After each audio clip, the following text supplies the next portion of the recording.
તમે જોઈ રહ્યા છો મધ્ય ગુજરાતનો અવાજ। આવો જોઈએ આજ અત્યંત હૃદયદ્રાવક ઘટના વિશેના સમાચાર તરફ નજર કરીએ।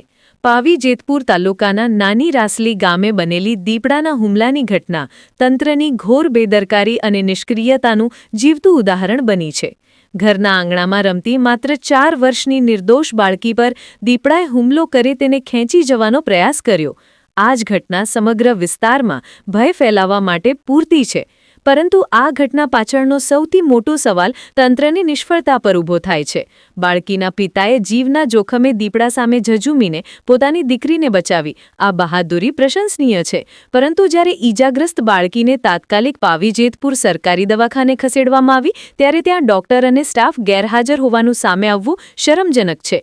ઇમરજન્સી જેવી પરિસ્થિતિમાં સરકારી દવાખાનામાં સારવાર ન મળવી એ સીધી રીતે તંત્રની નિષ્ફળતા અને બેદરકારી છે।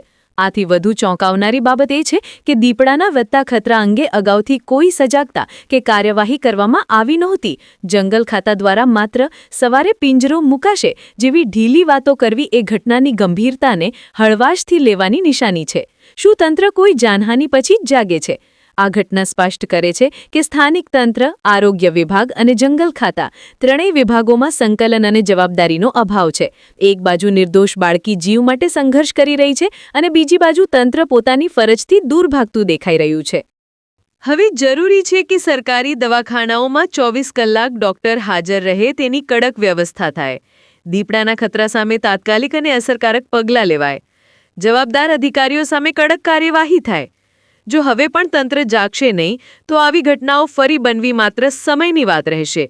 રિપોર્ટર હબીતુલ્લા મકરાણી, બોડેલી। વિડીયો પસંદ આવે તો લાઇક કરો, તમારા અભિપ્રાયો કમેન્ટમાં જરૂર લખો।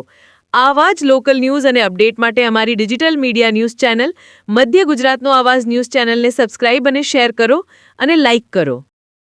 હું જેતપુર પાવી રાઉન્ડ ફોરેસ્ટર તરીકે ફરજ બજાવું છું અને આજ રોજ જે નાની રાસલી મુકામે જે નાની બાળકીને હિંસક પ્રાણી દ્વારા ઈજા થઈ અને એમને હોસ્પિટલમાં તાત્કાલિક લઈ જવામાં આવ્યા અને એના માટે હું આરાધ્યા હોસ્પિટલમાં હું પણ એમની ખબર અંતર સારવાર અર્થે હું જોડે આવ્યો અને એના ઈજા જે ગળાના ભાગે અને માથાના ભાગે કાલ ઉપર થયેલી છે એ જોતા હાલમાં તબિયત થોડી ગંભીર ગણાય।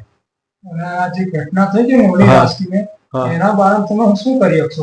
આ ઘટના જે બની છે એના માટે અમે એક પાંજરાની વ્યવસ્થા કરીએ છીએ અને એને પકડવા માટે બીજો સ્ટાફ રાખી કંઈક એને વહેલી તકે પકડાય એ રીતનું અમારું આયોજન। શું નામ? એમ રાઠવા, રાઉન્ડ ફોરેસ્ટર જેતપુર। હું નાની રાસલી ગામમાંથી બોલું, સુરેશભાઈ કાળુભાઈ રાઠવા। મારી છોકરીનું નામ ધ્રુવીસાબેન સુરેશભાઈ। મારી ઘરની પાછળ દીપડાએ મારી છોકરીને હુમલો કર્યો હતો। અચાનક આવીને હું અધવચ્ચે ખેતરમાં જઈને એને તાત્કાલિક જઈને લઈ આવ્યો। તાત્કાલિક લઈને આવીને હું 108ને ફોન કર્યો ત્યારે પાવી જેતપુર દવાખાના આરોગ્યમાં લઈ આવ્યો। જેતપુરની સહાયતા મને કેવી રહી? જેતપુર સહાયતામાં વળી એના માટે અહીં તાત્કાલિક અહીં આરોગ્યમાં લઈ આવ્યો। તમને સારવાર મળી? સારવાર તો મળી પણ જોયા એવી ના મળી। ડોક્ટર હાજર નહોતા। એટલે અહીં કેવી સારવાર અહીં તો હાલ છે। હું doctor Dhaval Rathwa, general surgeon Aaradhya hospital Bodeli ખાતે ફરજ બજાવું છું। આ 4 વર્ષની બાળકી નાની રાસલીથી આવી છે અને અહીંયા આગળ ઈજા થઈ છે ગળામાં કોઈ જંગલી પ્રાણીના કારણે। તો એ ઈજામાં એને શ્વાસનળી કપાઈ ગઈ છે, મોઢા પર બહુ બધી જગ્યાએ એને કપાઈ ગયું છે, આંખ ઉપર બી છે, મોઢા પર, પછી અહીંયા કાનની પાછળ અને કાનમાં બી ઈજા થઈ છે એને। એની હાલત અત્યારે અત્યંત ગંભીર કહેવાય અને જે ઈજા થઈ છે એના મેં ટાંકા લીધા છે। શ્વાસનળીમાં જે તકલીફ હતી એના બી ટાંકા લીધા છે, મોઢા પર બધી જગ્યાએ ટાંકા લીધા છે અને અત્યારે જરૂરી સારવાર બધી ચાલુ કરી છે। કેટલા ટાંકા આવ્યા છે? લગભગ એમાં 50 થી 60 જેટલા ટાંકા આવ્યા છે, એટલે એને વધુ સારવાર માટે અહીંયા આગળ આપણે ત્યાં રાખી છે।